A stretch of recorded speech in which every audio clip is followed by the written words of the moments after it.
to Mindfulness and Media. I'm Camilla, journalist. And I'm Claudia Gonzalez Soto, psychologist and journalist. And obviously, today we have a very interesting topic. It's about the solar eclipse. And here in Miami, well, we only saw a partial solar eclipse. In Indianapolis, there was a total solar eclipse. So, unfortunately, here we only saw 50% coverage. Exactly. But luckily for those who live in Indianapolis or parts of Mexico, they were in the path of totality, which means that they got to see the ultimate. I don't know. Exactly. It was.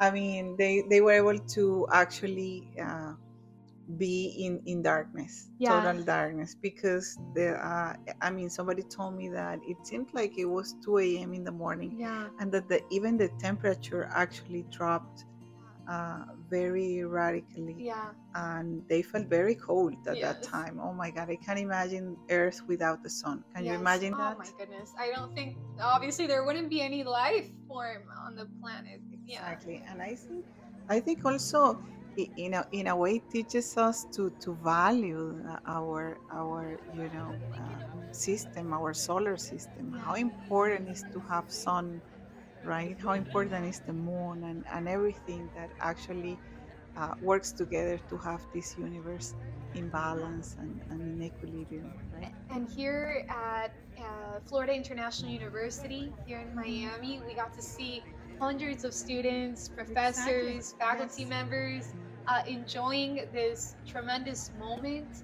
And every time the clouds would move away, everybody would scream and shout, "Oh my God!" I know I shouted. And luckily we had those special glasses to protect ourselves. Definitely. Yes. It was definitely priceless. The person that was selling the glasses at that time. Yeah, he very probably convenient. made good business. Yes, today. Good business today.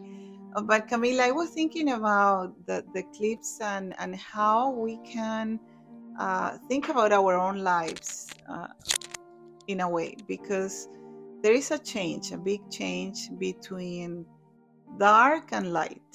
We were for a moment, maybe 4 minutes and a half or something like that. That's right. In Indianapolis, they were in total darkness, and then the light. Right? They had light again. Lots of changes. And I think we human beings, we go through a lot of changes.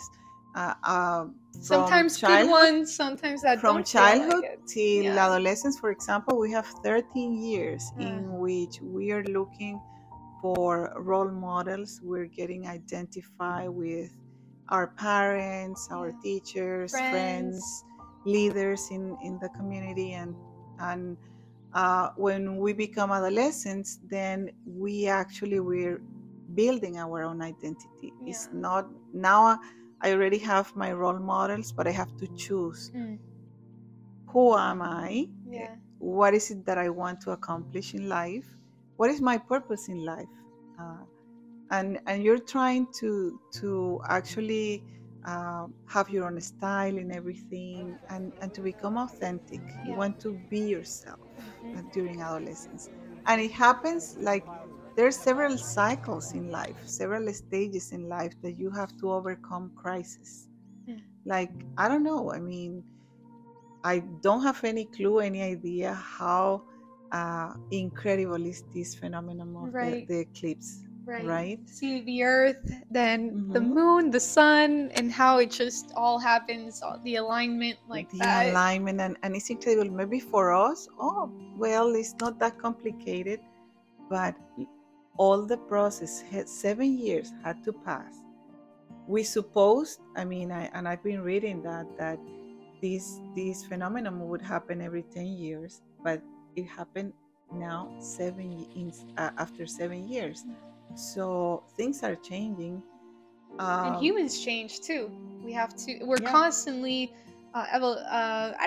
changing. We're constantly changing, and we have to somehow adapt to those new circumstances. Get adapted to the new circumstances, and probably our universe is getting adapted to new circumstances. We have tsunamis, we have fires, we have rain. So many things that are happening that the climate change and everything, and the universe is getting adapted to everything that the human beings sometimes maybe wrongly we do to our earth, right? And this is causing a lot of change. So we also get influenced by our environment, and sometimes we have to get adapted to the new environment. Imagine people that comes to, let's say, the US or to a different country because they have to move for many reasons, but they have to get adapted to this new culture. And they could be lawyers or doctors from their country of origin. Exactly, and they have to come to the new country, and probably they would have to do a different thing. Things that they've never done before, but they have to get adapted to that. Exactly. And if we don't get adapted, we cannot survive. Exactly. And our bodies may react in a negative way. And so something interesting that you were mentioning is that somehow the earth always tries to seek or tries to find a balance. And so somehow we as human beings also have to find balance in our lives. Yes, because we have, for me, I mean, not for me actually, I've read about this and I've studied about this, but we have our cognitive part, right? We have the emotional part, and or instance, if we can say that.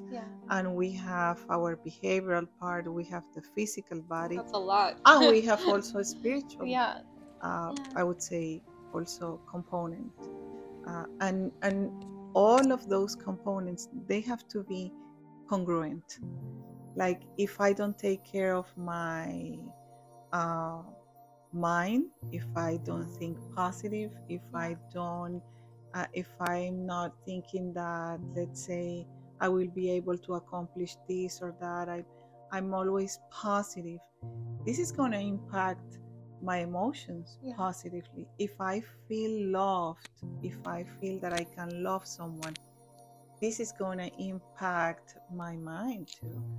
And then also my body is going to get impacted, because if I don't feel that somebody cares about me, or I can care about someone, and I feel sad, then I don't eat very well. My or even body isolate. Suffering. Maybe some people even try to isolate themselves, which can be dangerous too. And then I start acting wrongly because I don't go out, I don't exercise. My body starts suffering, and then my spiritual connections start also maybe not happening, because I'm not enjoying nature, I'm not helping someone, I'm not interacting with people. So that could create chaos, right? Chaos. And in the universe also, sometimes chaos happens, right? But again, is that constant, I would say, fighting to get balance, to go back to the equilibrium that it was happening before. So it's interesting. I think that if we look at the universe, we're part of the universe, and we also, in our own lives, we can apply and learn from the universe. Now so it's a time to reflect, basically, during moments like this. Exactly, because it happens every so 10 often, years, every 7 years, we will see one like this in 20 years. Imagine how different you and me are going to be in 20 years. Wow. Yes, absolutely. And from what I read online is that one of the states that will see, this again, is South Dakota. So more up there in that area. Okay. Now, I will need to revisit a little bit more of that information. But if you go to NASA, NASA's website, they have all that information, and it's really incredible. And I was reading also, Camila, that even the indigenous population, they're doing also their rituals after this eclipse or during the eclipse, because they actually think that there's going to be a change, and they think that this is a new beginning, and probably the start of a new era, maybe something different for humanity, for the earth, for our solar system, for our universe. So I think we have to stop, look and also reflect, as you said before, because as the universe is resilient, we also can be resilient. Absolutely, and that can be tough, but the human being is capable of being resilient and of facing crisis, overcome crisis, and learn and actually learn from the experience. And positive things can come out of that. Of course, Camila. Well, thank you so much to everyone who's listening to us. I can't wait to share our next topic with you all. And I'm so thankful, that we got to live this experience, my mom and I, and my sister too, who's in the back. And also, we hope that you got the chance to see this amazing eclipse. Hopefully you were in that path or maybe close to it.